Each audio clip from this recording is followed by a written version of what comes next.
एक छोटे से पहाड़ी क्षेत्र के गांव में एक संपन्न परिवार में युवा आदित्य अपनी नई दुल्हन तानिया को लेकर घर लौटा। तानिया की सुंदरता ऐसी थी कि पहाड़ी रास्तों और गांव की गलियों में उसकी चर्चा होने लगी।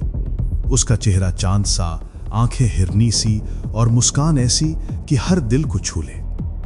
लेकिन घर में उसका आगमन एक अनजाने तूफान का आगाज बन गया। आदित्य का पिता ठाकुर वीरेंद्र सिंह, एक प्रभावशाली और लंपट स्वभाव का आदमी, तानिया को देखकर उसकी ओर आकर्षित हो गया।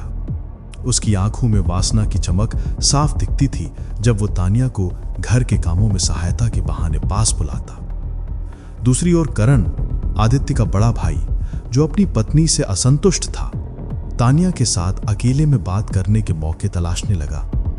उसकी चोरी छिपे की नजरें तानिया को असहज करती थीं। सबसे खतरनाक था देवर रोहन, जो अपनी जवानी और बेपरवाह अंदाज में तानिया की इर्द गिर्द मंडराता रहता।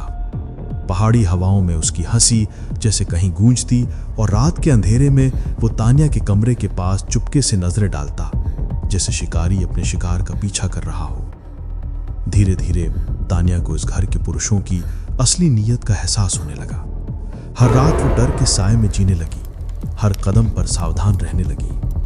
एक रात जब आदित्य पहाड़ों के काम से बाहर गया, घर में अजीब सी खामोशी छाई हुई थी। तानिया ने अपने कमरे का दरवाजा बंद किया, लेकिन उसे लगा कि कोई बाहर खड़ा है। अचानक खिड़की पर छाया दिखी और फिर दरवाजे पर हल्की खटखट। उसका दिल जोर जोर से धड़कने लगा।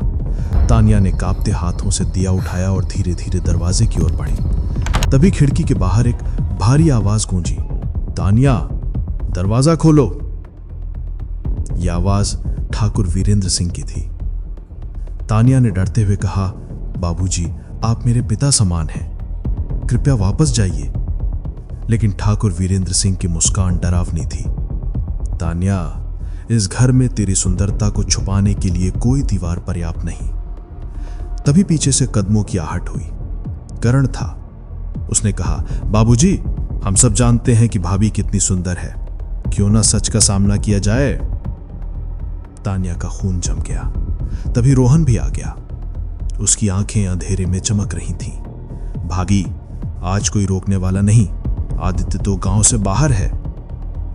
तीनों की ओर बढ़ते ही अचानक दरवाजा जोर से खुला। वहां खड़ा था आदित्य। उसकी नजरों में आग थी, उसके चेहरे पर गुस्से की आंधी। वो असल में पहाड़ी रास्तों का काम जल्दी निपटा कर लौट आया था और घर में सब कुछ साफ देख लिया था। आदित्य गरजते हुए बोला, शर्म नहीं आती तुम्हें? मेरी पत्नी पर इस तरह की नजर डालते हो?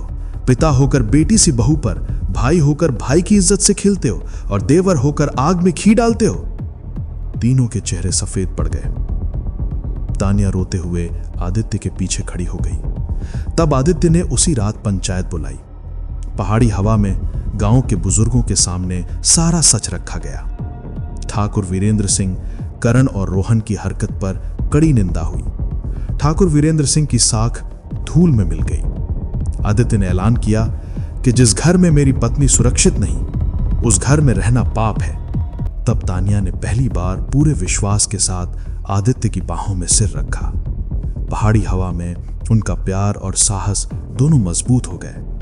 वो हवेली को हमेशा के लिए छोड़ गए, लेकिन उनके बीच की कहानी अब और भी गहरी और रोमांचक बन गई। अगर आपको हमारी मेहनत और ये वीडियो पसंद आई तो एक लाइक जरूर करें। ऐसी और बढ़िया बढ़िया वीडियो देखने के लिए हमारे चैनल को करें सब्सक्राइब और कमेंट में बताइए आपको वीडियो कैसी लगी। धन्यवाद।